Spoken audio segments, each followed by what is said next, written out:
Hello everyone. Right now I'd like to show you what I'm doing in here in the greenhouse slash chicken coop.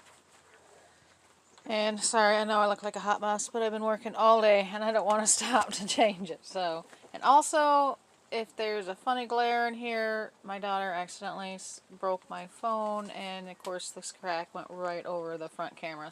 But anyways, I don't want to lose progress. I still want to film, and I'm not getting a new phone today, so here we are. Alright, so some of what I'm doing here, see, is I'm busting this part here off and out.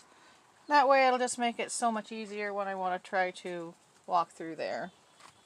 Also, the other thing I'm doing over on this side is just trying to get all of this cleaned up. This is generally where I store all of my feed, and it works great. I'm out of the weather right in here with the chickens. However, after a winter of the chickens being in here, they get up here and poop and everything, so it's got to get cleaned up. And the chickens aren't really using these nesting boxes except for to roost in, because I put some new chickens in here.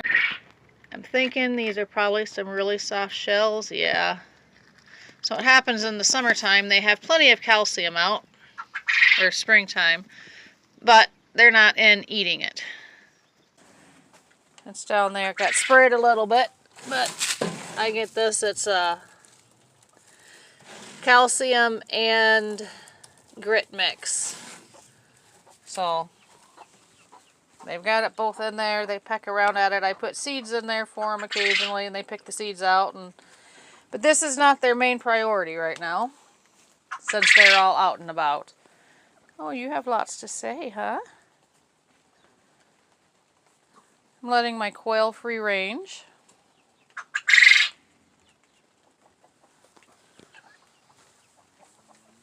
They're pretty shy critters.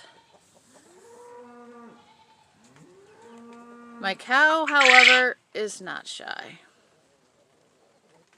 Will you do that one more time? That was pretty. Oh, thank you. One of the other reasons I need to clean in here is because I have a huge mouse infestation.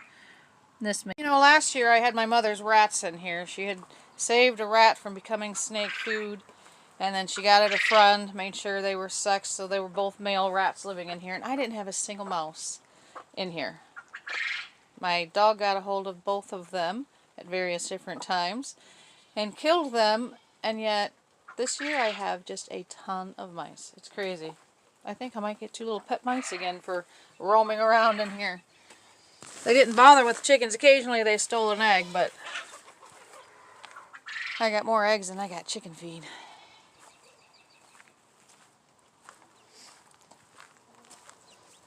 So I get rid of one pile outside and I get another. So here's all of that while I finish cleaning up in there. Or I can get this into the pasture for some chickens to go out there. I need to move that pig shelter at least, and their old water. I can do the water, but I cannot do that pig shelter. So that'll have to wait for Craig. So I brought the girl goats, or the boy goats, up some brush that we've been cutting from the back off these pine trees that we're going to take down. But I didn't bring the ladies some, so we're going to go do that.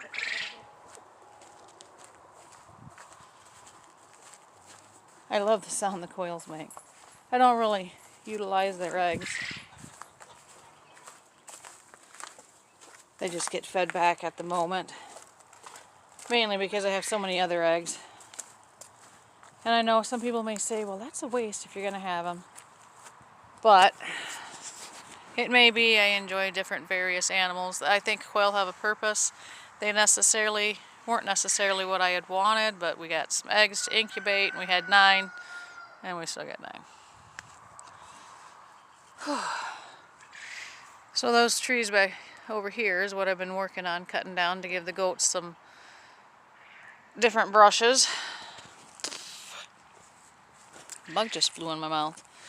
It's fixing to be that season where you can't go out and do anything without a dang mask. I got one of those little fancy hats that have a insect net around it. And I'll tell you, I use it in the springtime when those no-see-ums come out. You can't even breathe once they do. Luckily, they don't last for very long.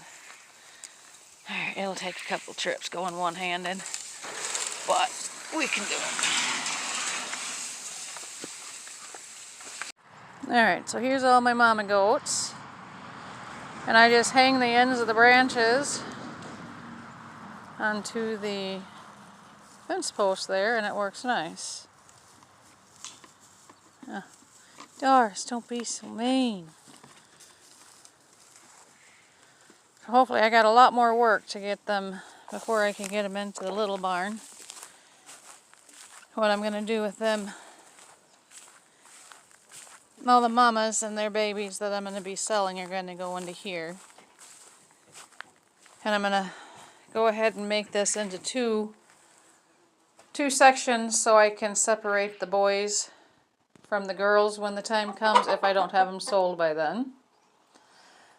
I've got a lot of it cleaned out, however, I still got a good day's worth of work because I'm going to tear out all of these old rabbit cages in here.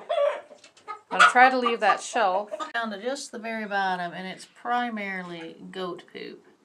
So what I'm going to do with that is gather that up and put it in a bucket of rainwater, and then use that to start fertilizing my garden after it sets for a while.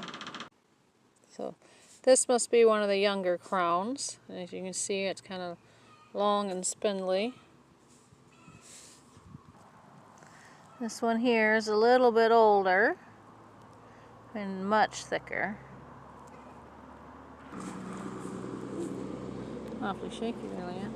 And this one is even thicker yet. And a little bit older. So this one's quite a bit older. Probably, this is one of the ones that I transplanted that were already growing here. It definitely looks like it's going to be a nice harvest this year. There'll be some that we won't harvest.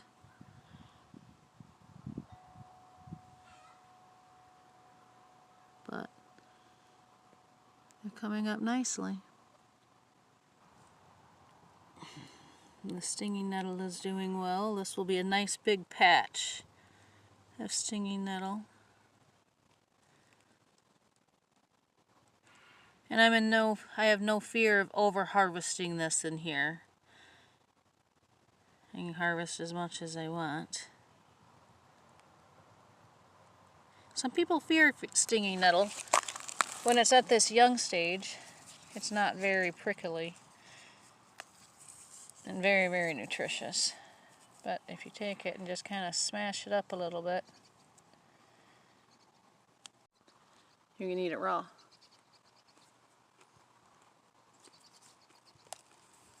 And it has a nice flavor.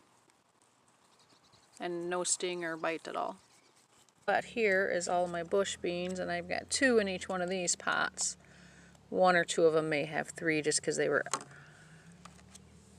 was all the soil I had. And on top of them, I did put some sawdust and moisten that because we were supposed to have a really, really hot day. And they look to be okay. But these ones these I just used egg cartons, mainly because I have them and they're compostable, and then I can also just break these off and take this and set it in different parts of my garden as I get them ready.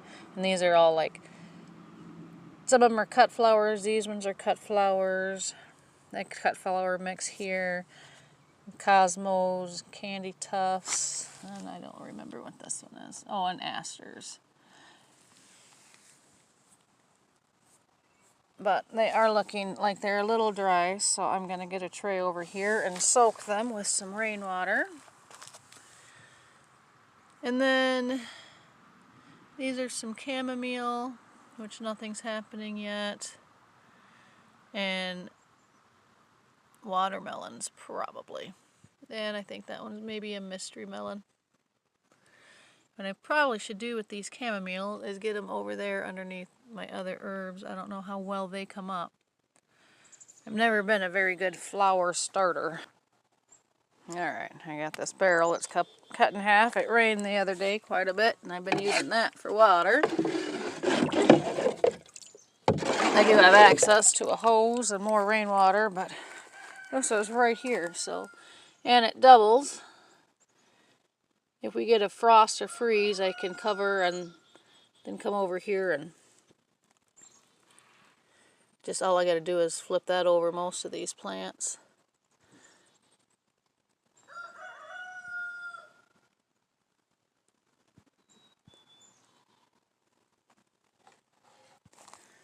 So on these trees over here, what I have, those are peas. Now, I've always heard you can't transplant peas. Or that they do poorly. I shouldn't say that you can't, but that they do poorly.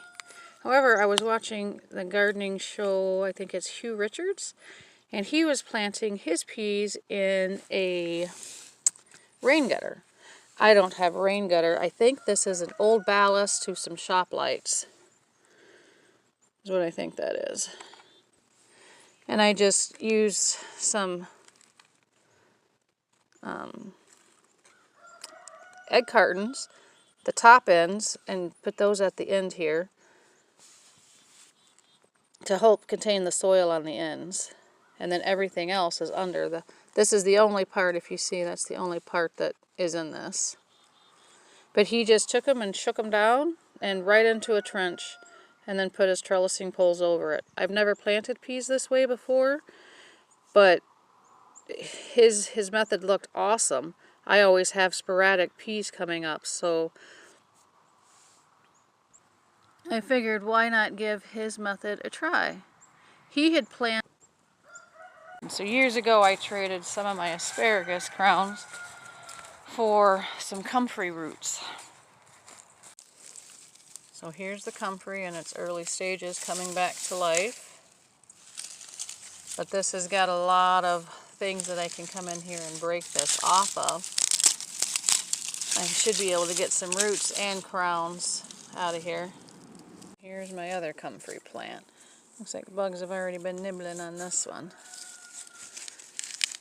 This is the one I could definitely probably get to much easier than the other one since it's into a rock, but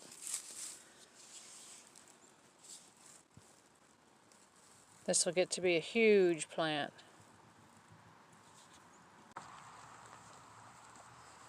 I am looking across the road, and it's been so long since we've seen green like that. It's a beautiful sight. It's crazy. Yesterday, they weren't that way. Well, it's been a long day. It's starting to get dark and a little bit cooler outside. All the animals have been fed and tended to, so I'm going to go in the house and enjoy a little bit of quiet and nothingness.